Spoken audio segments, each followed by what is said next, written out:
नमस्कार, मैं Amrendra Tiwari all time public India पर आप सभी का स्वागत करता हूं। दोस्तों, झारखंड में मिनी लॉकडाउन को लेकर स्वास्थ्य सुरक्षा सप्ताह को लेकर देर रात जो है फैसला आया था और चूंकि अभी तक आपदा प्रबंधन विभाग ने जो है हालातों की समीक्षा करने के बाद मुख्यमंत्री की अध्यक्षता में और मुख्यमंत्री ने पूरी तरीके से जो एक खास करके जो उनको फीडबैक मिला था छूट को लेकर कि किस तरह की छूटें जो है वो राज्य के अंदर दी जाए। हालांकि मैं आपको बता दूं अपने तमाम दर्शकों को कि अब 10 जून को सुबह 6 बजे तक जो है इस लॉकडाउन को बढ़ा दिया गया है।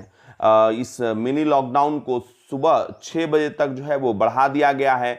बहुत सारे नियम कानून है दोस्तों, एक एक करके उस पर बात कर लेते हैं कि क्या राज्य के अंदर आप एक जगह से दूसरी जगह अब जा सकते हैं। सबसे पहले तो बात करते हैं निजी वाहन से आवाजाही के लिए ई पास की अनिवार्यता जिले के अंदर जो है वो खत्म कर दी गई है। हालांकि जिले के बाहर और मान लीजिए कि कोई बाहर से आपके राज्य में आ रहा है तो उसे ई पास जो है अभी भी जरूरी होगा। इसके अलावे सभी दुकानों को खोलने का आदेश कुछ पर्टिकुलर जिलों में दिया गया है। तो 2 श्रेणियों में जिलों को बांटा गया है। आराम से इस वीडियो को लास्ट तक देखिएगा, सब कुछ आपको इतना अच्छा से बताएंगे कि आपको आपके अंदर कोई कंफ्यूजन नहीं रह जाएगा। बात करते हैं रांची समेत 9 जिले जहां पर कपड़ा, जूता, कॉस्मेटिक, जूता चप्पल की दुकानों को छोड़कर दुकानें जो हैं वो खुलेंगी। और इसके अलावे 15 जिले ऐसे सेलेक्ट किए हैं सरकार ने जहां पर सभी दुकानें, मैं फिर से रिपीट कर रहा हूं, सभी तरह की दुकानें दोपहर 2 बजे तक खुलने जा रही हैं।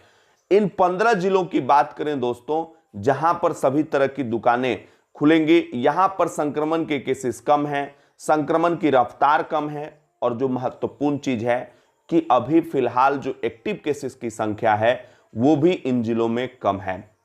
ऐसे जिलों में खूंटी, सिमडेगा, लोहरदगा, पलामू, लातेहार, चतरा, कोडरमा, पश्चिमी सिंहभूम, सरायकेला खारसावां, गिरिडीह, गोड्डा, पाकुड़, दुमका, जामताड़ा, साहेबगंज और यहां पर इन 15 जिलों में सभी तरह की दुकानें जो हैं वो खोली जा सकेगी। लेकिन बड़ी बात यह कि मॉल, मल्टी ब्रांड वाली दुकानें अभी नहीं खुलेंगी। अच्छा, जिन जिलों में रिस्ट्रिक्शंस के साथ दुकानों की इजाजत दी गई है वहां पर क्या क्या रिस्ट्रिक्शंस है। रांची समेत 9 जिले, इसमें रांची है, हजारीबाग है, रामगढ़ है, गुमला है। आपने रांची हजारीबाग में देखा आपने संक्रमण की पॉसिबिलिटी यहां पे ज्यादा रहती है। यहां पर गढ़वा हो गया, बोकारो, धनबाद, पूर्वी सिंहभूम हम रांची कहीं ना कहीं होड़ में ही थे संक्रमण के केसेस में। धनबाद को भी इसमें शामिल किया गया है और बोकारो को, क्योंकि पिछले दिनों आपने देखा होगा दूसरी लहर में किस तरीके से इन जगहों पर संक्रमण के केसेस ज्यादा निकल कर आए थे।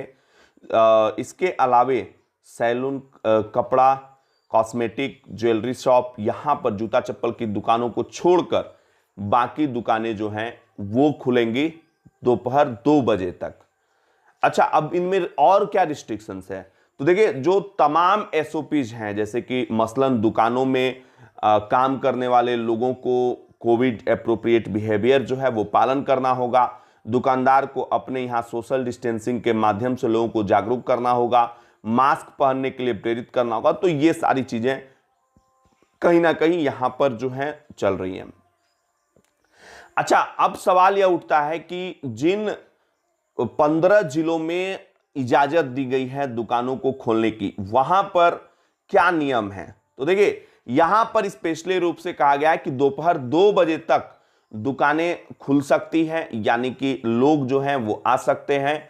और चूंकि जिला के अंदर ई पास की अनिवार्यता को खत्म किया गया है, संक्रमण के केसेस में काफी गिरावट देखी जा रही थी और यह मसलन एवरेज जो है इस बार, पिछली बार जो बढ़ाया गया था लॉकडाउन 3 जून तक, उसमें ये करीब करीब 1 से 1.5 के बीच में फ्लोट कर रहा है। और चूंकि गांवों में भी जब आपने देखा, गांवों में सर्वेक्षण कराया झारखंड सरकार ने, तो वहां पर भी देखा कि बहुत ज्यादा जो है स्थिति खराब नहीं है।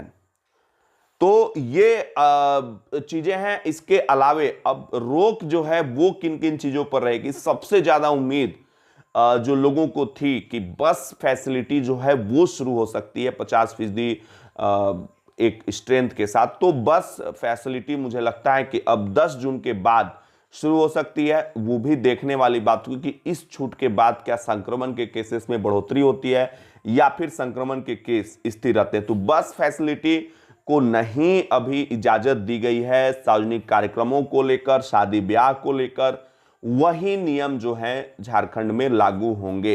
अच्छा, सबसे इंपॉर्टेंट चीज परीक्षा को लेकर था, तो परीक्षा को लेकर कुछ भी नहीं कहा गया है। और चूंकि परीक्षा जैक बोर्ड के जो आपने पिछले दिनों सचिव का बयान सुना होगा, देखा होगा, उनका पूरा कहना था कि केंद्रीय स्तर पर जो परीक्षाओं को लेकर स्थिति रहेगी उसका पूरा आकलन झारखंड सरकार करेगी। तो केंद्रीय स्तर पर क्या हुआ, जो है सीबीएसई बोर्ड और बाकी बोर्ड को लेकर 12th की परीक्षाएं जो हैं वो रद्द हो गई, तो इसका कितना प्रभाव झारखंड में पड़ेगा ये देखने वाली बात होगी।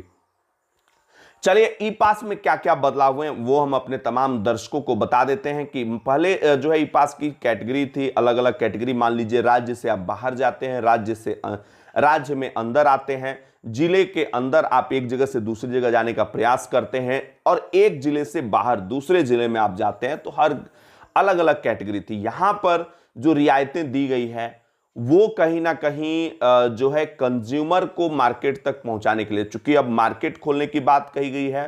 15 जिलों में सभी दुकानें जो हैं खोली जा रही है, 9 जिलों में दुकानें जो हैं थोड़ी कम खोली जा रही है। तो इन 15 जिलों में जो दुकानें खोली जा रही है उसी को ध्यान में रखते हुए जिलों के अंदर निजी वाहन से, यहां पर सबसे इंपॉर्टेंट चीज जो सरकार ने कहा है कि निजी वाहन से आवाजाही के लिए ई पास की अनिवार्यता नहीं होगी। हालांकि जिले के बाहर अगर आप जाना चाहते हैं तो ई पास की अनिवार्यता होगी। और 10 जून तक बस सेवा पर भी रोक रहेगी। पिछली बार बस सेवा पर रोक जो है वो बढ़ाया गया था, तो कहीं ना कहीं ये चीजें हैं। अच्छा, इसके अलावे अभी विस्तृत गाइडलाइंस भी आएगी एक, उसमें तमाम चीजें जो हैं वो सामने होंगी, तो वो भी हम आपको अपने दर्शकों को जरूर बताएंगे। लेकिन सबसे बड़ा सवाल था स्कूलों को लेकर कि क्या स्कूलों को लेकर कुछ भी कहा जाता है। देखिए, अभी पूरा आप समझ लीजिए कि जून महीना और जुलाई के कुछ सप्ताह, पहले सप्ताह दूसरे सप्ताह, ये एक तरीके से झारखंड सरकार के लिए एनालिसिस मोड है, अलर्ट मोड है, एक तरीके से कह सकते हैं। इसमें एनालिसिस करेगी सरकार कि ये जो हम छूट दे रहे हैं उसका कितना प्रभाव अलग अलग जिलों पर पड़ रहा है। तो प्रशासन की जिम्मेदारी अपने अलग तरीके की, क्योंकि इन सभी चीजों के अलावा सार्वजनिक कार्यक्रमों पर भी रोक है, स्विमिंग पूल और बाकी चीजें मैंने आपको पहले ही बताया है, खास करके cinema hall, multiplexes, park, gym, तो इसको भी पालन कराना प्रशासन की जिम्मेदारी बनती है। फिलहाल के लिए इतना ही दोस्तों, लेते हैं आपसे इजाजत, फिर मिलेंगे नए अपडेट के साथ। तब तक के लिए नमस्कार, जय हिंद, जय भारत, जोहार झारखंड, जय झारखंड।